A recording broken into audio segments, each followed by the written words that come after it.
Hello everyone, welcome to गेटेड झील। आज हमारे साथ हैं हेमंत जगताप और हेमंत ने सिक्योर करी है ऑल इंडिया रैंक 475 इन गेट 2025। और हेमंत UIT RGPV जो भोपाल का इंजीनियरिंग कॉलेज है वहाँ से बिलोंग करते हैं। Many congratulation Hemant for this. Thank you sir. और हेमंत से आप जानेंगे, हेमंत के एक डिस्कशन में आप ये भी सीखेंगे कि कैसे कम से कम संसाधनों में कम से कम रिसोर्सेज को यूज करते हुए कैसे बहुत अच्छा रिजल्ट हम अचीव कर सकते हैं। कहीं ना कहीं कुछ फाइनेंशियल कंडीशन किसी के साथ रहती है, हेमंत के हाथ वो कंडीशन थी तो उन्होंने मिनिमम रिसोर्सेज को यूज करा। हेमंत ने एनरोल करा था गेटेड झील के लिए रिकॉर्डेड कोर्स के साथ, जहां पर उनको मिले वीडियो सॉल्यूशंस, बुकलेट कंप्लीट उनको एक्सेसिबल थी। उनने हार्ड कॉपी परचेस नहीं करी किसी कारण से, वो बट रिक्वायर्ड रहती स्टूडेंट को। बट उन्होंने सोचा कि मैं अगर मोबाइल एक्सेसिबल है, मोबाइल पे दिख रही है मुझे, टैबलेट पे दिख जाती तो मैं उसका मिनिमम उसको वहां से एक्सेस करके वहां से उसको पढ़ लूंगा। तो ये बहुत अच्छा वीडियो होने वाला है उन स्टूडेंट्स के लिए जो ये सोचते हैं कि बहुत सारी चीज़ें होना चाहिए हमारे पास, तब हम एक अच्छी रैंक ला सकते हैं। कुछ अगर चीज़ कमी रह जाएगी तो हमारी गलती नहीं है कि हमारे पास ये चीज़ कमी रह गई इसलिए हमारी रैंक नहीं आ पाई। So many congratulation once again Hemant. Thank you sir. तो थोड़ा सा अपना इंट्रोडक्शन दीजिए। मेरा नाम हेमंत जगताप है और मैं UIT RGPV से कंप्यूटर साइंस इंजीनियरिंग में बीटेक कर रहा हूँ। Currently I am in 8th semester and मैंने गेटेड झील के कोर्स में इनरोल करा था अराउंड मार्च अप्रैल में और मेरी रैंक 475 आई है। तो आपने मतलब कितना 1 ईयर पूरी प्रिपरेशन गेट के लिए दी? अराउंड 10 मंथ्स मैंने गेट की प्रिपरेशन में दिए। अच्छा, गेट की प्रिपरेशन में 10 मंथ्स दिए। आपकी स्टडी का मतलब किस तरीके से पढ़ाई करते थे आप? कितने आवर्स डेली पढ़ाई करते थे?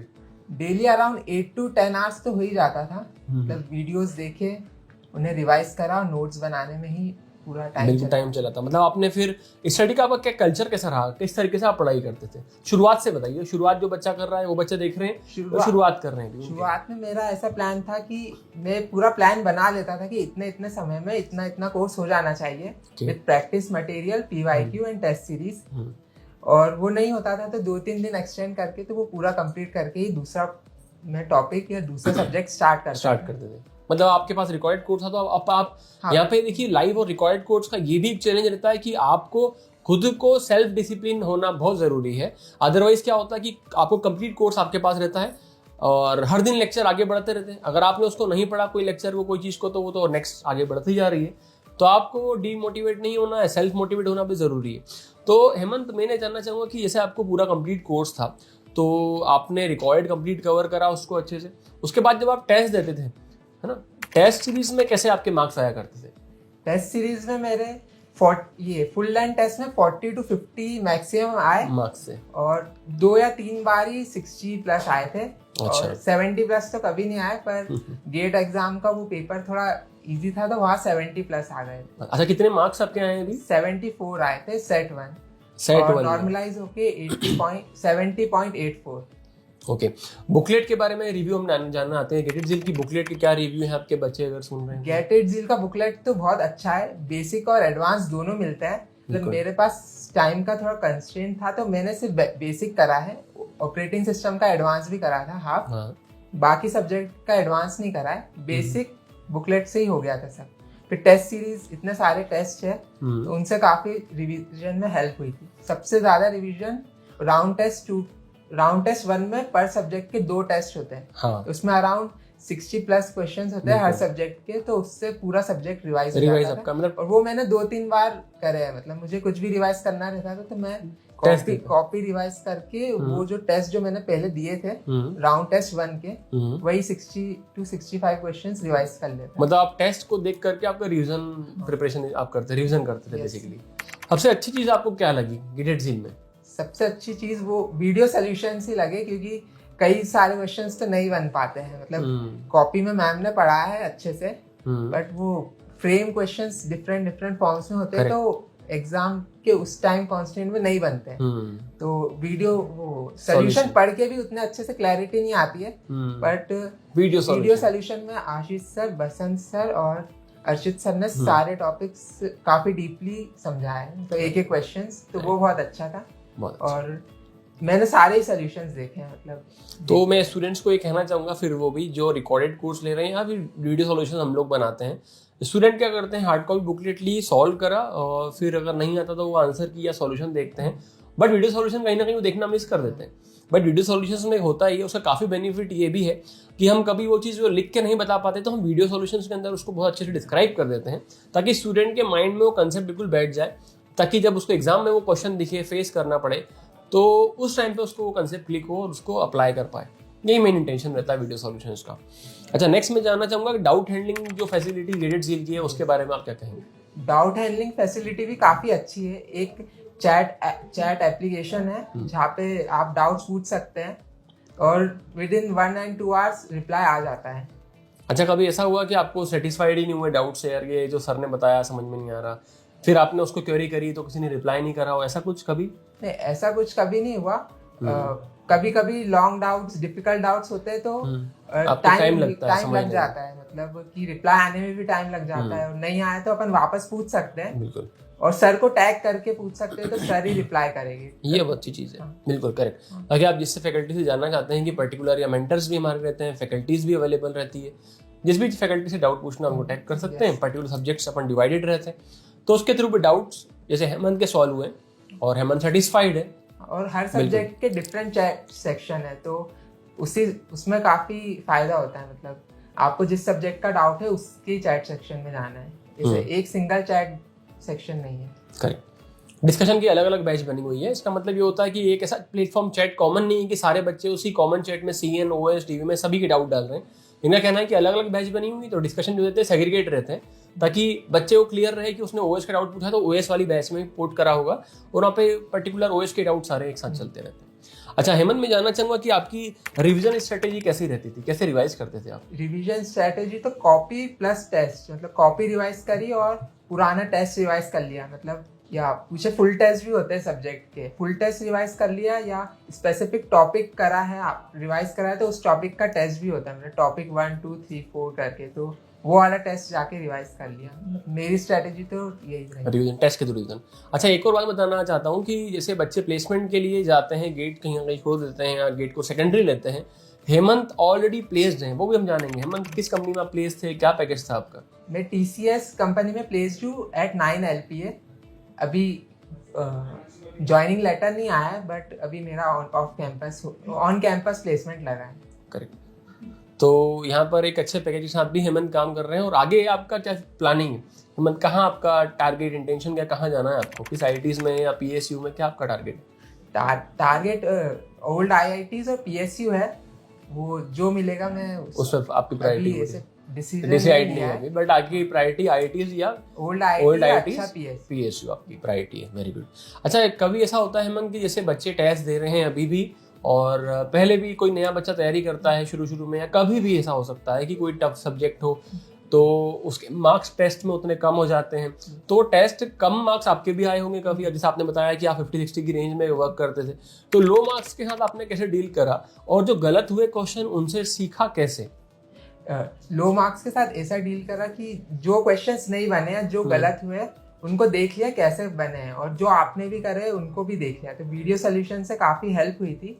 और लो मार्क्स तो मेरे बहुत आए हैं। टॉपिक टेस्ट जो 50 मार्क्स का होता था उसमें मेरे 9 मार्क्स, 15 मार्क्स भी आया है, और कभी कभी बहुत अच्छे भी आए। मतलब DS से C कोडिंग ये सब मेरा काफ़ी अच्छा था, तो उसमें 40+ ही आते थे, पर CN और COA इन सब में बहुत कम आते हैं, कम मार्क्स आता। वो फिर आपने क्या करा? फिर आपने टेस्ट ओपन करे, उनके सॉल्यूशन देखे, वीडियो सॉल्यूशन देखे, करा, उसको सीखा। गेट PY भी देखा था, तो उनके कंपैरिजन में वो काफी टफ थे, तो मुझे लगा था गेट में तो मैं बना ही लूंगा, क्योंकि तो आपको टेस्ट सीरीज टफ थी। हाँ, टेस्ट सीरीज कहीं ना कहीं कुछ टेस्ट हम ऐसे रखते हैं ताकि स्टूडेंट को कुछ नई चीज सीखने के लिए मिल जाए।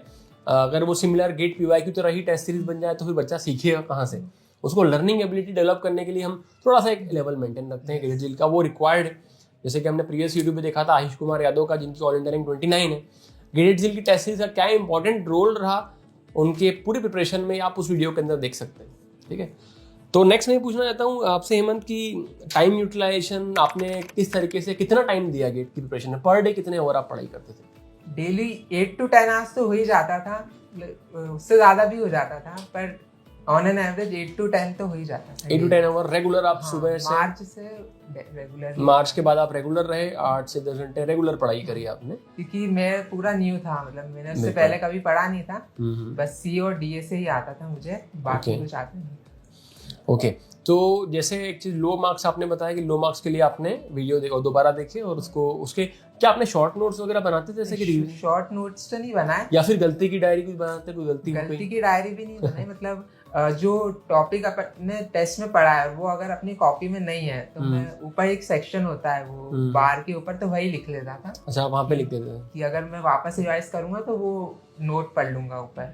बाकी शॉर्ट नोट्स नहीं बनाए लॉन्ग नोट्स ही रिवीजन कर। करेक्ट। अच्छा जो नए स्टूडेंट जो प्रिपेयर कर रहे हैं अभी गेट जिल के साथ भी हैं पढ़ रहे हैं या फिर स्टार्ट करना चाहते हैं थर्ड ईयर में उनके लिए आप क्या एक जनरल सजेशन या गाइडेंस देना चाहेंगे? जनरल सजेशन तो यही है कि एक एक टॉपिक एक एक सब्जेक्ट को अच्छे से करो विद पीवाईक्यू और सारे टेस्ट मतलब शेड्यूल पे ना दो तो दिक्कत नहीं है पर उसी सब्जेक्ट के साथ दे दो मतलब ऐसा नहीं कि उसे बाद में देना है तो वो सब्जेक्ट कंप्लीट हुआ उसके 4 टेस्ट मिले कोचिंग से तो वो उसी टाइम देना चाहिए। मतलब टाइमली आप टेस्ट दीजिए और एक सब्जेक्ट कंप्लीट करते जाइए। अच्छा राउंड टेस्ट जो आते हैं उसके बाद मॉक टेस्ट स्टार्ट होते हैं तो मॉक टेस्ट से लगता है कि अब तो गेट के पेपर ही सामने आ चुके हैं तो वो मॉक टेस्ट में आपके कैसा परफॉर्मेंस रहा क्योंकि वो एंड होता है मतलब अब फिर उसके बाद लास्ट मॉक टेस्ट में ऑलमोस्ट सभी टेस्ट में मेरे 45 to 50 आ रहे थे 40 to 50 बाकी उसमें मैं बहुत सारे सिली मिस्टेक्स कर देता था नहीं तो 55 प्लस हर बार रहते ही और कुछ 2-3 टेस्ट में मेरे 60 प्लस आए थे। Very good. अच्छा इस बार गेट में भी ऐसा कुछ हुआ सिली मिस्टेक्स अभी आपको लग रहा है कि यार रिग्रेट कर लग रहे हैं कि यार ये हो जाता तो इस बार भी मैंने कुछ सिली मिस्टेक करे मतलब अगर इजी क्वेश्चन हो तो उसे एक और बार रीड कर लेना चाहिए और एक और बार सॉल्व कर लेना चाहिए। ये पॉइंट नोट करना है।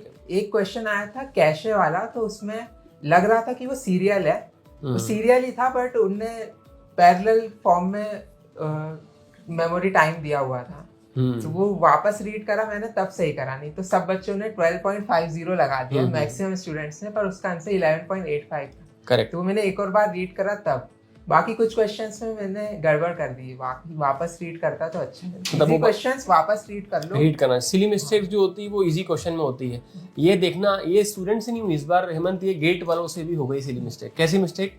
डिजिटल लॉजिक का एक क्वेश्चन था जिसके आंसर उनको 2 देना पड़े 7 और 8 दोनों आंसर दिए वो भी उन्होंने क्वेश्चन लैंग्वेज फ्रेमिंग में थोड़ी सी कहीं ना कहीं मिस्टेक उनसे भी हुई है बट मुझे वो क्वेश्चन रीड करके 7 ही लगा था तो 7 लगा बट 8 भी आंसर उन्होंने दिया है क्योंकि नंबर ऑफ डिफरेंट स्टेट्स पूछी गई थी और वो लैंग्वेज कुछ ऐसी थी कि दोनों आंसर पॉसिबल थे तो सिली इजी क्वेश्चन के अंदर मिस्टेक हमसे भी हो सकती है और उनसे भी हो सकती है। ये बिल्कुल ध्यान रखने वाली चीज़ है कि सिली मिस्टेक्स को अवॉइड करें। अच्छा जैसे कुछ बच्चे ऐसे हैं जो प्लेसमेंट के पीछे जा रहे हैं तो उनके लिए क्या कहना है? प्लेसमेंट उनको ले लेना चाहिए टायर 3 कॉलेज से इंदौर या भोपाल या एमपी रीजन में अगर हम देखते हैं तो एक लेवल ऑफ प्लेसमेंट पैकेजेस रहता है एवरेज पैकेज अगर हम देखें तो 4-4.5 के आसपास रहता है तो उनको वो प्लेसमेंट ले लेना चाहिए वो सिक्योर करें या फिर गेट के लिए 1 साल की मेहनत करें कौन सा ज़्यादा बेनिफिशियल है आपके अकॉर्डिंग? मेरे ख्याल से तो 4-5 वाला इससे अच्छा तो गेट की प्रिपरेशन आप तो 9 लाख का छोड़ रहे हैं। हाँ मेरा 9 लाख का एलपीए लगा है तो मुझे मल्टीपल ऑप्शंस भी चाहिए थे और मेरा तो क्या मोटिव मतलब क्या सजेशन देना चाहिए? छोड़ देना चाहिए आपको गेट की तैयारी या फिर प्लेसमेंट?